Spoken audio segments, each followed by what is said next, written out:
Baik, di sini saya akan menjelaskan tentang pengertian Makkiyah dan Madaniyah, dan yang kedua yaitu tentang mengenai kategori Makkiyah dan Madaniyah menurut para ulama. Yang pertama yaitu pengertian Makkiyah dan Madaniyah. Surat Makkiyah yaitu surat yang diturunkan di kota Makkah selama 12 tahun, 5 bulan, 13 hari. Sedangkan surat Madinah diturunkan di kota Madinah selama 9 bulan, 9 tahun, dan 9 hari. Tentunya para ulama berbeda pendapat tentang keturunan surat Makkah dan Madinah. Para sarjana muslim yaitu atau ahli ulumul Quran mendefinisikan Makkiyah dan Madaniyah menjadi 4 bagian, yaitu tempat, waktu, bahan pembicaraan, dan sasarannya. Dilihat berdasarkan tempat turunnya. Makkiyah adalah surat atau ayat yang diturunkan di kota Makkah, sedangkan Madaniyah diturunkan di kota Madinah. Yang kedua yaitu dilihat dari segi masa nuzulnya. Surat atau ayat Makkiyah adalah surat atau ayat yang diturunkan di sebelum Nabi Muhammad hijrah, sedangkan surat Madaniyah diturunkan setelah Nabi Muhammad hijrah. Yang ketiga yaitu dilihat dari bahan pembicaraannya. Surat Makkiyah menceritakan tentang umat terdahulu dan nabi terdahulu, sedangkan Madinah menceritakan tentang hukum hudud, faraid, dan sebagainya. Yang terakhir yaitu dilihat kitab atau sejarahnya. Surat Makkiyah adalah surat atau ayat yang diturunkan untuk ditunjukkan kepada penduduk Mekah, dengan surat Madaniyah ditunjukkan untuk penduduk kota Madinah. Selanjutnya yaitu mengenai kategori Makkiyah dan Madaniyah menurut para ulama. Yang pertama yaitu ayat-ayat Makkiyah dalam surat Madaniyah. Dengan menamai surat Makkiyah maupun Madaniyah belum tentu di dalamnya seluruhnya yaitu surat Makkiyah maupun Madaniyah.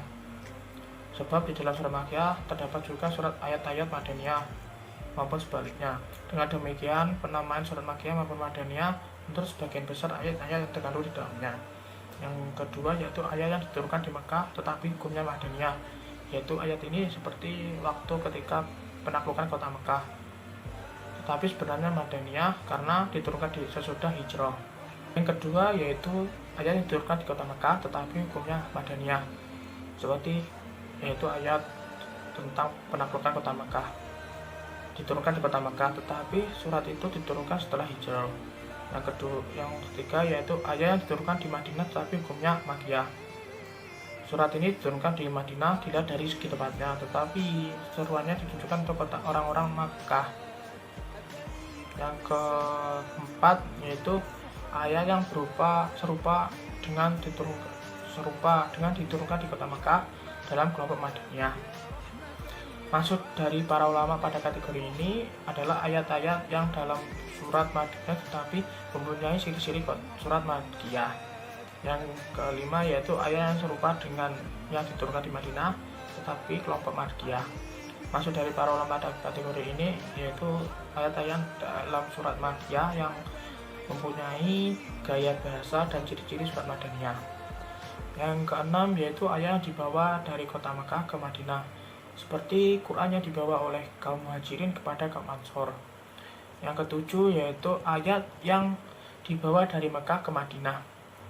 Ayat seperti ini misalnya yaitu surat Al-Baqarah, yaitu ketika Rasulullah SAW memerintah kepada Abu Bakar untuk berhaji pada tahun ke-9. Ketika awal surat Al-Baqarah turun, Rasulullah memerintah Ali bin Abi Thalib untuk membawa ayat tersebut kepada Abu Bakar untuk menyampaikannya kepada kaum musyrikin. Maka Abu Bakar membacanya kepada mereka dan mengumumkannya bahwa tahun ini tidak seorang musyrikin pun diperbolehkan berhaji. Yang ke-8 yaitu ayat yang turun pada malam hari dan siang hari. Kebanyakan surat Al-Quran atau ayat Al-Quran diturunkan pada siang hari. Mengenai yang diturunkan pada malam hari, Abul Qasim Al-Hasan telah menelitinya. Dia memberikan beberapa contoh yaitu bagian-bagian akhir surat Al-Imran. Dan yang ke-9 yaitu ayat yang diturunkan di musim panas dan dingin.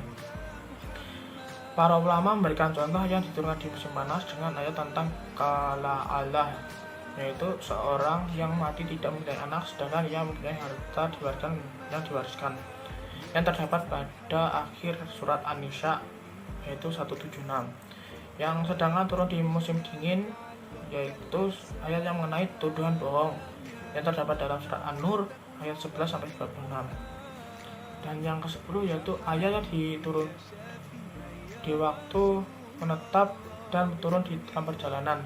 Kebanyakan Al-Quran turun di waktu menetap, tetapi selama hidup Rasulullah penuh dengan jihad dan peperangan di jalan Allah Subhanahu wa taala, sehingga wahyu pun diturunkan pada waktu perjalanan. Dasar penetapan Makkiyah dan Madaniyah. Ada dua cara untuk mengenali ayat Makkiyah dan Madaniyah. Yang pertama, dengan cara simai, adalah pengetahuan ayat Makkiyah dan Madaniyah yang diperoleh dari berdasarkan riwayat. Yang kedua, yaitu dengan cara kiasi, adalah pengetahuan ayat Makkiyah dan Madaniyah yang diperoleh dari berdasarkan kriteria menonjol, kandungannya, redaksi, uslubnya, dan lain-lainnya. Ciri-ciri surat Makkiyah. Yang pertama, ada kata-kata atau kalimat yang digunakan itu mengesankan karena penuh dengan syair serta ungkapan perasaan. Dalam surat atau ayat-ayat Makkiyah terdapat lafaz kala atau ya ayyuhan nas. Setiap surat yang dibuka dengan huruf-huruf singkat seperti alif lam mim, alif lam ra, ha mim, dan lain-lainnya adalah surat Makkiyah, kecuali surat Al-Baqarah dan Al-Imran. Yang kedua, ada kandungan dan isinya. Surat atau ayat-ayat Makkiyah banyak tentang ajakan untuk bertauhid, beribadah kepada Allah Subhanahu wa taala, serta meninggalkan peribadatan selain kepada Allah Subhanahu wa taala. Ciri-ciri surah atau ayat Madaniyah. Yang pertama, ada kata-kata atau kalimat yang digunakan. Surat atau ayat yang menandakan bahwa itu Madaniyah adalah menggunakan kata-kata kalimat yang mendalam. Kedua, ada kandungan dan isinya. Di dalam surah atau ayat-ayat Madaniyah mengandung kewajiban bagi setiap makhluk serta sanksi-sanksinya, seperti perintah untuk beribadah dan beramal soleh. Macam-macam surat Makkiyah dan Madaniyah. Yang pertama, ada surat Makkiyah. Jadi beberapa banyak contoh, saya di sini akan menyebutkan beberapa contoh saja. Yang pertama, ada Al-Fatihah, Al-An'am, Al-A'raf, Yunus, Hud, dan lain sebagainya. Yang kedua, ada surah-surah Madaniyah yang terdiri atas surah Al-Baqarah, Al-Imran, An-Nisa, Al-Maidah, Al-Anfal, At-Taubah. Surah-surah yang masih diperselisihkan oleh para ulama. Yang pertama ada Al-Fatihah, Ar-Raj, Ar-Rahman, As-Saff, At-Taghabun, Al-Hard, Al-Bayyinah, Al-Zalzalah, Al-Ikhlas, Al-Alaq, dan An-Nas.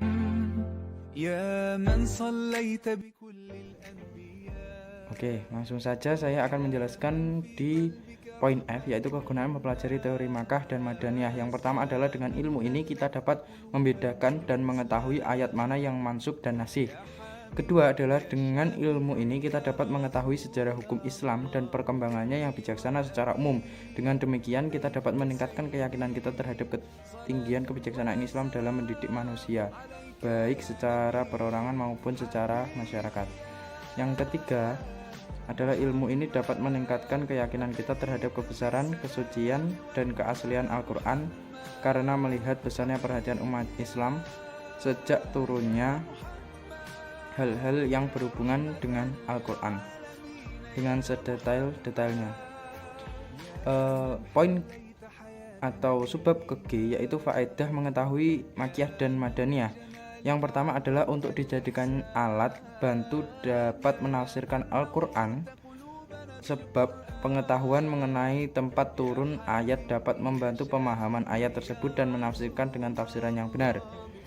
Kedua adalah meresapi gaya bahasa Al-Quran dan memanfaatkannya dengan baik dalam metode dakwah menuju jalan Allah Subhanahu wa taala, sebab setiap situasi mempunyai bahasa tersendiri. Memperhatikan apa yang dikehendaki oleh situasi merupakan arti paling khusus dalam ilmu retorika. Karakteristik gaya bahasa Makkiyah dan Madaniyah dalam Al-Quran pun memberikan kepada orang yang mempelajarinya sebagai metode dalam menyampaikan dakwah di jalan Allah Subhanahu wa taala.